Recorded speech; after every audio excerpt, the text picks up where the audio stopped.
Hey, Shalom, Yeshua. I want to start with those by giving no praise to Yahweh Hashem, Yahushua, Hashem, Rakakadash. Double honors to the apostles of GMS and honors to brothers doing the work in truth. Wow, sincerity. All right, this is on the news that the world's last male northern white rhino, Sudan, dies aged 45. Right, so basically, this is another animal that's now basically extinct, on the verge of extinction. Right, and as always, who you got to thank for that? Esau, man, because he's the current ruler, and then the amount of animals have gone extinct. In fact, that's actually a topic in itself. Looking into the amount of animals that have gone extinct, during the time this man's been in power, right?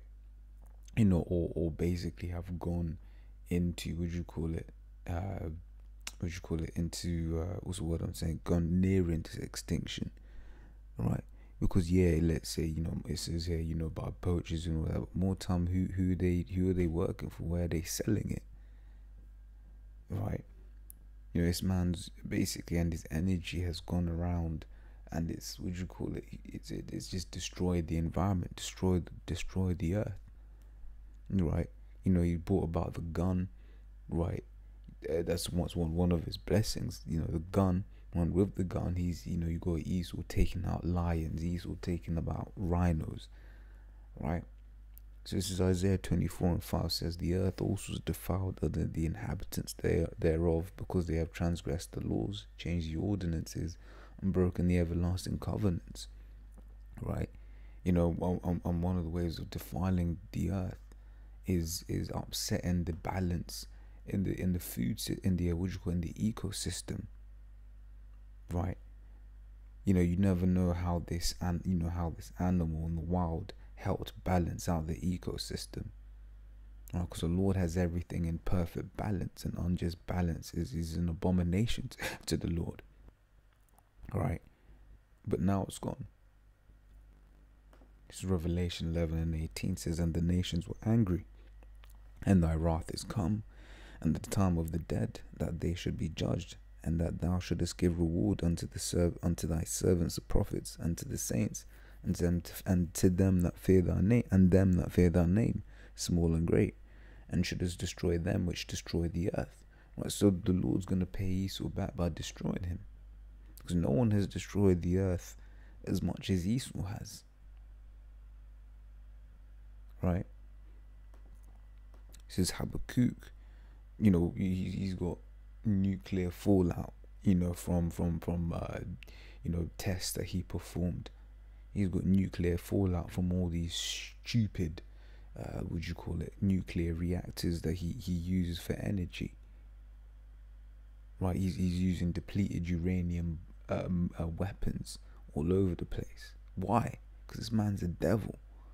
Right, this is Habakkuk 2:5. It says, yea, also because he transgresseth by wine, he is a proud man, neither keepeth at home, who enlargeth his desires as hell. And these are 2 points I wanted to touch on in relation to this, right? Because Esau goes around, who'll go around into areas and just change up, the natural habitat of that area.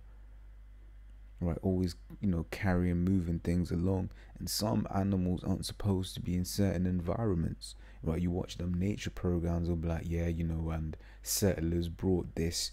For instance, in England, you got the red squirrel and you got the grey squirrel.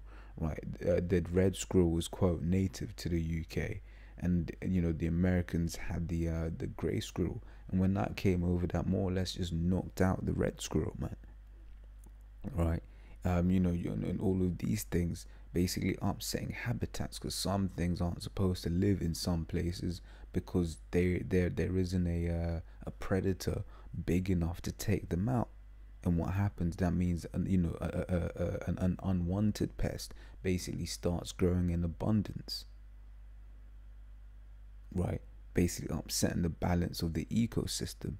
Right, it says, who enlargeth his desires as hell. One of the ways he does that is by basically knocking down habitats. You have certain animals that maybe live in like forests and on trees. But what does Esau do? He basically takes his McDonald's company right into the deep depths of the Amazon, right, raises a whole land of and raises an RAZES, raises a whole land, whole patch of land, so that he can farm cattle, right? And in doing so, he's just destroyed all habitats. You got animals that no longer have a habitat. Right now, they're having to move into different areas, different places. Right, some of them don't make it, some of them die.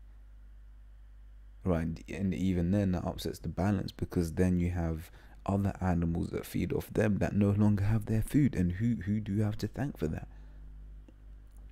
Right, it says Proverbs 12:10 says, a righteous man regardeth the life of his beast.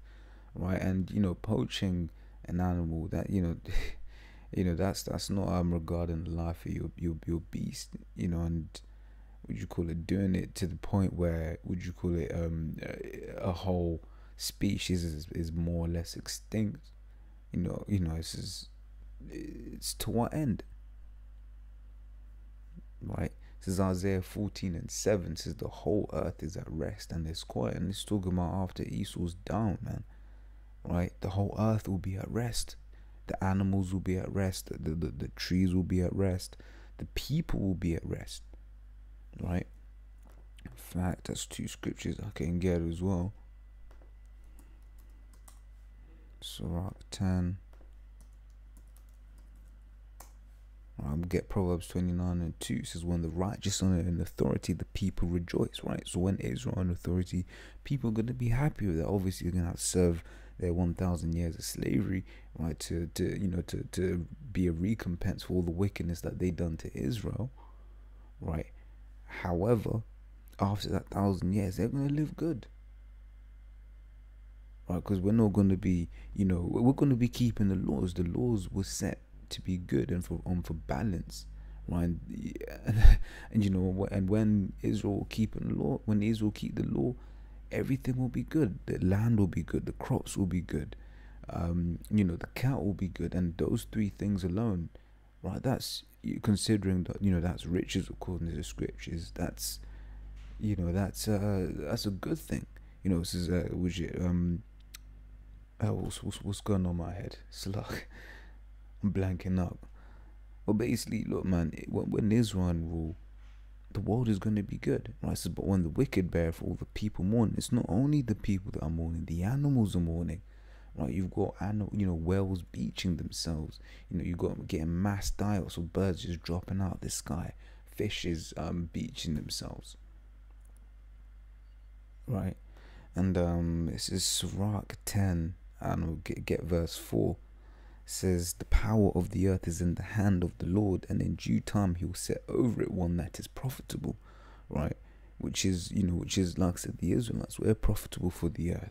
Esau isn't profitable for the earth.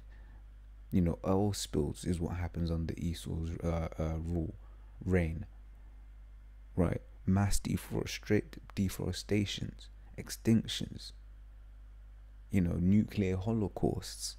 Right, that's all going to happen in Esau's reign, but one that is profitable, one that will return the earth to its former glory, the Israelites. Right, and that day is soon to come. Right, in fact, I brought it out in the video I just done. But this is a worthy scripture, for this topic. It says Matthew 24:22. It says, and except those days shall be shortened, they shall no flesh be saved. But for the elect's sake, those days shall be shortened. Right. So basically saying, look, if the Lord doesn't come back, we're all through, we're all fucked. And you can see that. Right, the earth is damaged, man. The earth is wailing. Right, the food is low quality, which is why Esau's having to, GM everything. Right, but yeah, instead of me waffling on, man, I think you get the point. Right, Esau has to go down, man. So yeah, with that, I'm gonna say shalom.